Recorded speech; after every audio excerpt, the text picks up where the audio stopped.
నూతన ప్రభుత్వం ఎన్డీఏ ప్రభుత్వం కొత్త ప్రభుత్వం ఏర్పడింది. వైఎస్ఆర్ కాంగ్రెస్ పార్టీని కావాలనే టార్గెట్ చేస్తుంది ఉద్దేశపూర్వకంగా. వాళ్ళ కార్యాలయాలు ఏవైతే ఉన్నాయో ఇవి ప్రభుత్వ భవనాలు.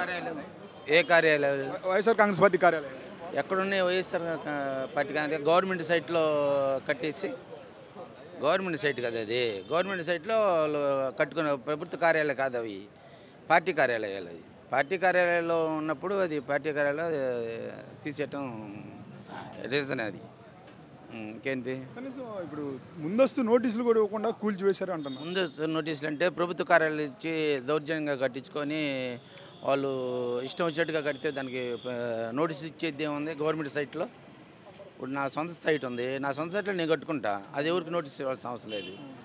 గవర్నమెంట్ సైట్లో వాళ్ళు కట్టేస్తే దానికి నోటీస్ ఇచ్చేది ఏముంది? అది మరి ఇప్పుడు అది రుషికొండ మీద అయితే మరి ప్రభుత్వ భవనమే కదా, ప్రభుత్వ కార్యాలయమైనా కట్టేసామంటున్నారు. అది జగన్మోహన్ రెడ్డి సొంతాన్ని కట్టినారని చెప్పేసి.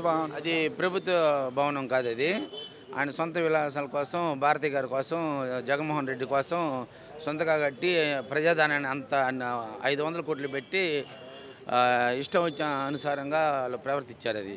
అది కంపల్సరీగా అది రైటాలిటీ కాదు. అది ఇదొక మాట ఇప్పుడు మీరు చెప్పారు కదా, అక్కడ ఇప్పుడు ముఖ్యంగా వైఎస్ఆర్ కాంగ్రెస్ పార్టీలు ఏమో ఆరోపిస్తున్నారంటే, సరే అది ప్రభుత్వ భవనం కానప్పుడు మరి మాకు హ్యాండ్ ఓవర్ చేయొచ్చు కదా, మా సొంత అనుకున్నప్పుడు మాకు ఇవ్వచ్చు కదా. మరి ప్రభుత్వ భవనం సైట్ ప్రభుత్వం అంది, కానీ కట్టుకున్న ఇల్లు ప్యాలెస్. అది జగన్మోహన్ రెడ్డి ప్యాలెస్, భారతి గారు కలిసిన ప్యాలెస్. అది అంతేగాని ప్రభుత్వ భవనం అనేది కాదు, వాళ్ళు సొంతగా ప్రభుత్వ ధనంతో కట్టారు. అది కానీ మొన్న ఈ కౌంటింగ్లో కూడా చాలా తేడాలు ఉన్నాయి, ఈవీఎంలు కూడా అవకతవకలు జరిగినాయి అంటున్నారు వైఎస్ఆర్ కాంగ్రెస్ పార్టీ వాళ్ళు. ఎంతవరకు వాస్తవం?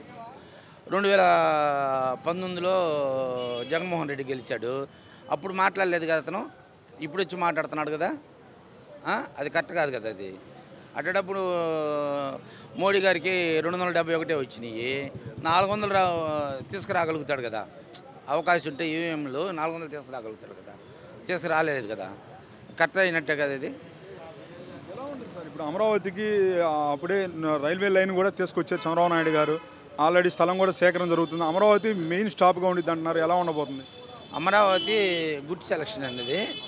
రాజధానికి మన ఆంధ్రప్రదేశ్కి నడువుట్లో ఆంధ్రప్రదేశ్కి రాజధాని అనేది అవసరం.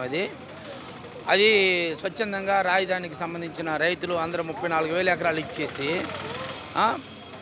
స్వచ్ఛందంగా ఇచ్చితే దాన్ని ధ్వంసం చేసి వైఎస్ఆర్ పార్టీ వాళ్ళు జగన్మోహన్ రెడ్డి ఇష్టానుసారంగా చేశాడు.